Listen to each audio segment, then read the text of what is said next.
I always like that. The real use cases, the things that they are doing, pushing the boundaries of our technology. Like, hey, why don't we start sharing this information, right? We share the border, we share some things, we could really exchange this information. I recommend people to try not to lose their unique voice. Your coffee order. So, so It's a real trouble question. It is, huh? question.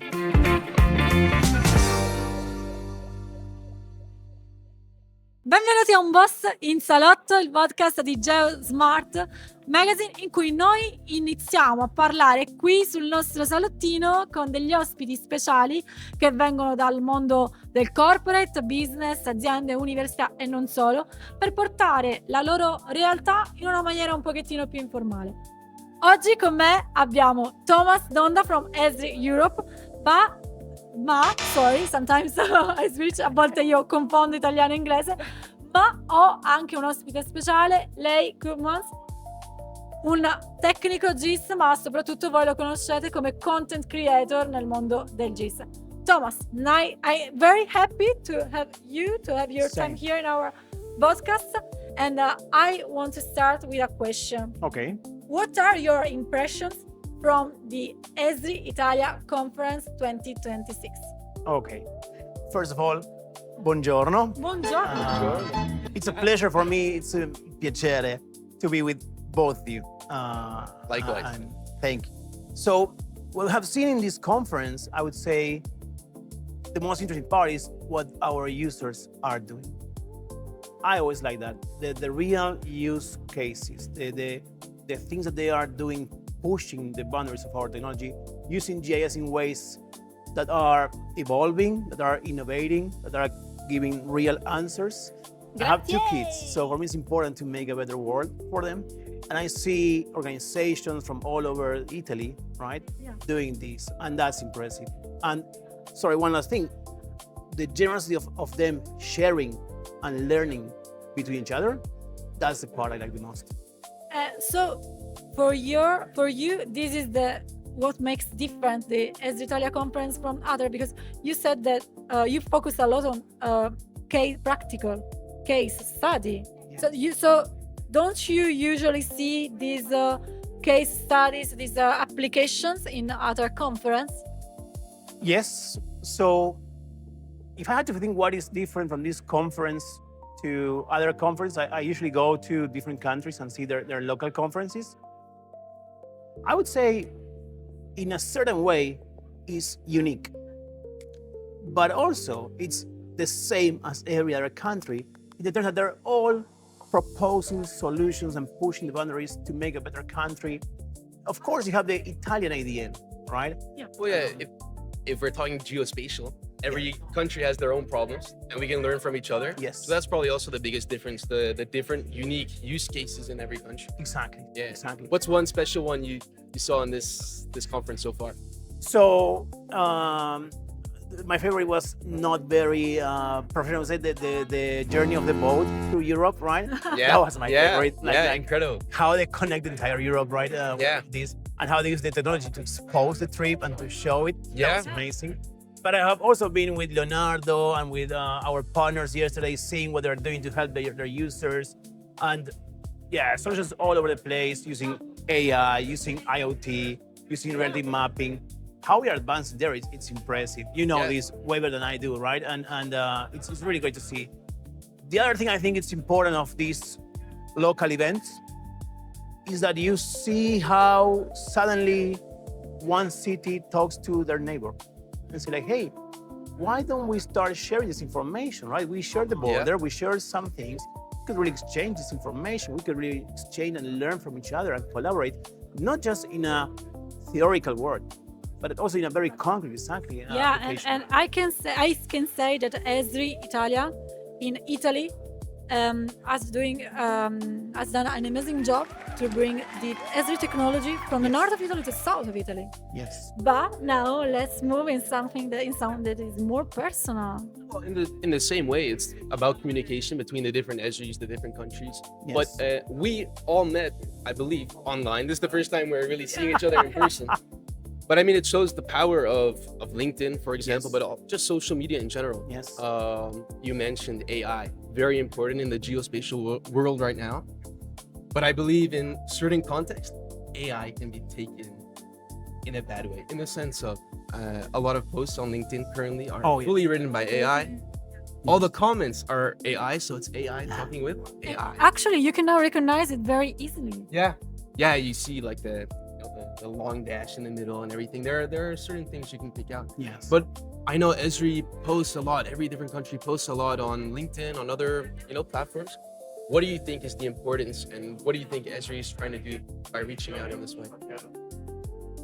I think something that is important. I agree with your comment. Right, we are seeing AI on. I think that there's a generosity behind this post. They're trying to share the knowledge, and they see AI as a way to do this better. And sometimes they're maybe shy of how they write, or English is not their first language. So it's not ours as well, right? So they try to use AI for that. Right. But of course, when they use AI, you have this tone that you really, I don't know what, besides the dash and that, you really feel this is AI, right? Yeah. I used to use a lot of emojis. Yeah. I stopped because AI uses a lot of emojis. Yeah, and they recycle the same ones. Exactly. So I don't want that to come across as AI generated, right? But I think the intent behind it is to share knowledge, to share with others. And you never have to underestimate what you know, and that sometimes someone behind the camera or behind the screen may say like, oh, wow, I really like what they just shared, right? Or what Sylvia, what Tomás, with Ian shared, right? It's important to keep sharing, let's say. Let's try to moderate the content so it doesn't feel the same tone and boring. Well, you've maybe shifted my mind a little. It's a paradigm shift for me now, because it is true. It kind of takes off the edge, if you're afraid to post.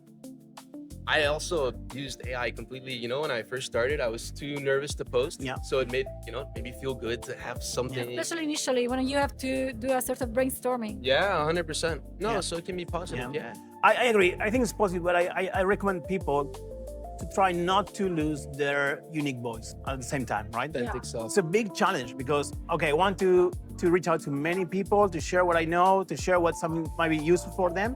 But at the same time, I need to try to stay honest to myself and try to come across.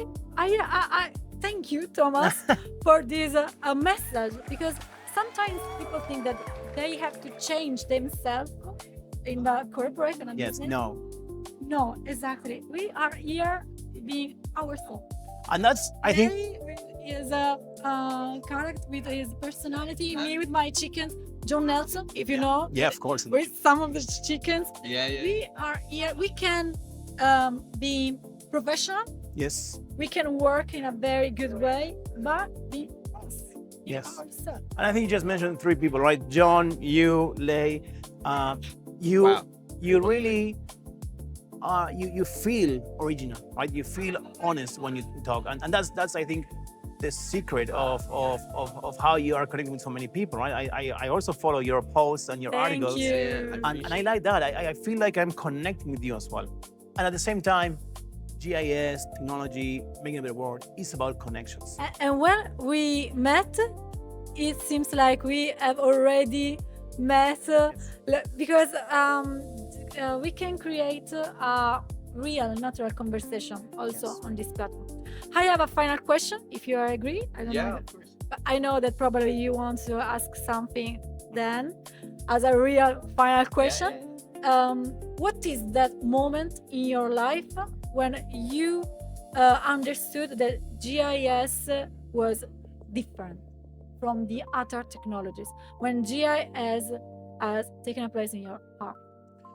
So I started with GIS about 20 years ago in Argentina. And I remember starting for my interview and saying like, what is GIS? I have a system engineer background, so I didn't know about GIS. And so like, okay, I started looking at use cases, right? And I said, okay, it's a telco solution. And I started studying more. Oh no, wait, it's also for national government. It's also for infrastructure. It's also for commerce, for insurance companies. What is GIS, right? And I started to understand this word. Like I haven't been exposed before. And moving forward, I got the job. I started developing. So I started as a developer, and I had friends who were developing for SAP, for other companies, right? And they were making printing reports and looking like the table, how it was going to be printed. And when I see that I was creating a map first time, it was so visually, wow, what is this? Yeah. I remember saying, wow. And that was the Incredible. first time that they got me. And since then, I've been working with Esri for 20 years. I really believe, I think the second time I fell in love was when I understood our purpose. I really believe in our purpose. And that's what kept me with Esri for so many years. Yeah, and Jack Dangermond has shared the purpose of Esri during the plenary of our Esri Italia conference. I think I have a final question, Aria. Tough question. Yeah, it's irrelevant maybe to the conversation, but very relevant to the situation, the geospatial area right Good. here. What's your coffee order? I asked your friend as well. What is my what, sorry? Your coffee order. So It's a a good- real trouble question. It is, huh? question. So it depends. I usually drink cappuccino. Yeah. When? In the afternoon. In the No, morning. when I drink coffee. Yeah. I drink it all day long. I'm sorry. But I would say when I come to Italy, I drink espresso because we drink so much coffee that I want to keep it short. Oh, fair, yeah. I would also make brand awareness. I do drink from Argentina mate. Mate is like coffee or tea, but it's you have a squash. You put there the mate grass and a straw with a filter. Seriously? Then you pour hot water and you drink it. I'm gonna let you try it afterwards. Yeah. Wait, you make this at home as well? Of course. Wow. Incredible.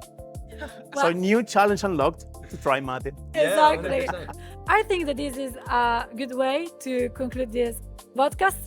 Thank you, Thomas, Thank for you, your time. thank you. For me it's an honor to be talking with you. Thank you. And questo è Unbossinsalotto, il podcast di geosmartmagazine e ci vediamo al prossimo episodio.